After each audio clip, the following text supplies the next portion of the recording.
नमो भगवते वासुदेवाय। श्री भगवान उवाच त्रैगुण्य विषया वेदा निस्त्रैगुण्यो भवार्जुन निर्द्वन्द्वो नित्यसत्त्वस्थो निर्योगक्षेम आत्मवान।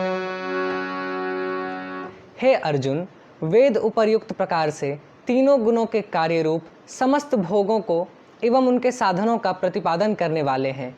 इसलिए तू उन भोगों एवं उनके साधनों, आसक्तिहीन, शोक आदि द्वंद्वों से रहित, नित्य वस्तु परमात्मा में स्थित योगक्षेम को न चाहने वाला और स्वाधीन अंतःकरण वाला हो। Arjun, the Vedas thus deal with evolutes of the three guns, modes of prakriti, viz. Worldly enjoyments and the means of attaining such enjoyments. Be thou indifferent to these enjoyments and their means, rising above pairs of opposite like pleasure and pain, etc., established in the eternal existence, God, absolutely unconcerned about the supply of wants and the preservation of what has been already attained and self-controlled. यावानर्थ उद्पाने सर्वतः संप्लुतोदके तावान् सर्वेषु वेदेषु ब्राह्मणस्य विजानतः। सब ओर से परिपूर्ण जलाशय के प्राप्त हो जाने पर छोटे जलाशय में मनुष्य का जितना प्रयोजन रहता है, ब्रह्म को तत्व से जानने वाले ब्राह्मण का समस्त वेदों में उतना ही प्रयोजन रहता है।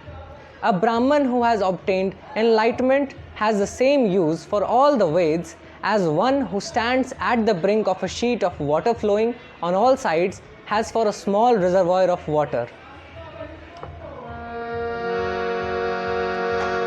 कर्मण्येवाधिकारस्ते मा फलेषु कदाचन मा कर्मफलहेतुर्भुर्मा ते संगोऽस्त्वकर्मणि। तेरा कर्म करने में ही अधिकार है, उसके फलों में कभी नहीं। इसलिए तू कर्मों के फल का हेतु मत हो तथा तेरी कर्म न करने में भी आसक्ति ना हो। Your right is to work only, but never to the fruit thereof. Be not instrumental in making your actions bear fruit, not let your attachment be to inaction. योगस्था कुरु कर्माणि संगं त्यक्त्वा धनंजय सिद्ध सिद्ध्यो समो भूत्वा समत्वं योग मुच्यते।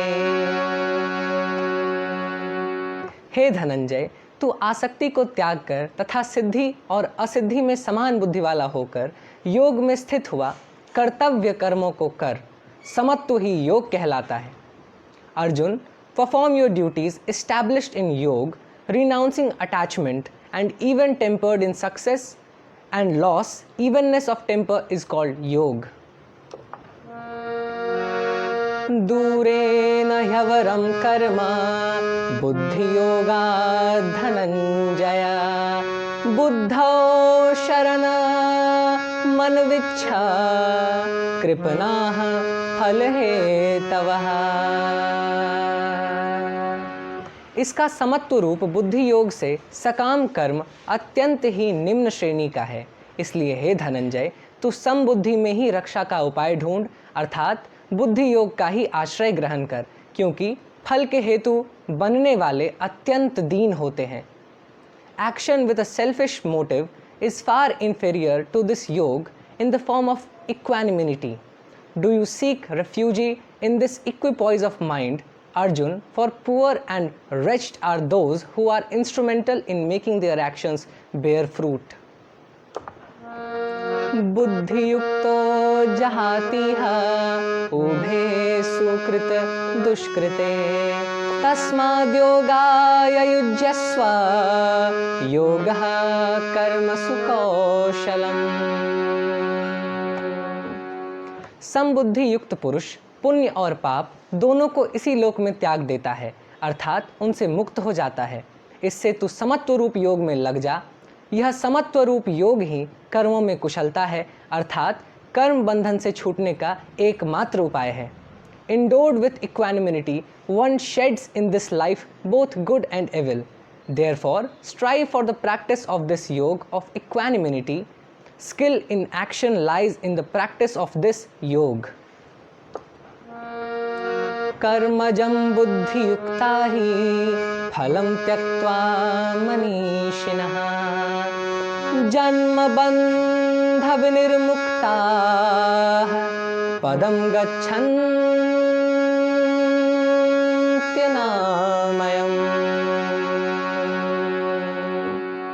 क्योंकि समबुद्धि से युक्त ज्ञानी जन कर्मों से उत्पन्न होने वाले फल को त्याग कर जन्म रूप बंधन से मुक्त हो निर्विकार परम पद को प्राप्त हो जाते हैं। For wise men possessing an equipoised mind, renouncing the fruit of actions and freed from the shackles of birth, attain the blissful supreme state. यदा ते मोह कलिलं बुद्धिर्व्यतितरिष्यति तदा गन्तासि निर्वेदम् श्रोतव्यस्य श्रुतस्य च। जिस काल में तेरी बुद्धि मोह रूप दलदल को भली भांति पार कर जाएगी, उस समय तो सुने हुए और सुनने में आने वाले इस लोक और परलोक संबंधी सभी भोगों से वैराग्य को प्राप्त हो जाएगा।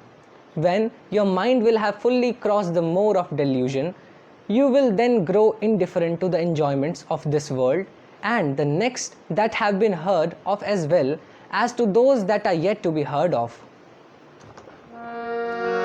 Shruti vipratipanna te yada sthasyati nischala samadhav chala buddhis tada yogam vapsyasi। भांति भांति के वचनों को सुनने से विचलित हुई तेरी बुद्धि जब परमात्मा में अचल और स्थिर ठहर जाएगी, तब तू योग को प्राप्त हो जाएगा, अर्थात तेरा परमात्मा से नित्य संयोग हो जाएगा। When your intellect confused by hearing conflicting statements will rest steady and undistracted in meditation on God, you will then attain yoga for lasting union with God. Arjun उवाच स्थित प्रज्ञस्य का भाषा समाधिस्तस्य केशव स्थितधिः किम प्रभाषेत किमासीत व्रजेत किम। अर्जुन बोले, हे केशव, समाधि में स्थित परमात्मा को प्राप्त हुए स्थिर बुद्धि पुरुष का क्या लक्षण है? वह स्थिर बुद्धि पुरुष कैसे बोलता है, कैसे बैठता है और कैसे चलता है? Arjun said, Krishna, what is the definition of mark of a God realized soul, stable to mind and established in samadhi, perfect tranquility of mind? How does the man of stable mind speak? How does he sit? How does he walk? Shri भगवान उवाच प्रजहाति यदा कामान् सर्वान् पार्थ मनोगतान् आत्मन्येवात्मनः तुष्टः स्थितप्रज्ञस्तदोच्यते। श्री भगवान बोले, हे अर्जुन, जिस काल में यह पुरुष मन में स्थित संपूर्ण कामनाओं को भली भांति त्याग देता है और आत्मा से आत्मा में ही संतुष्ट रहता है, उस काल में स्थित प्रज्ञ कहा जाता है। श्री भगवान said, Arjun, when one though roughly dismiss all cravings of the mind and is satisfied in the self through the joy of the self, then he is called stable of mind.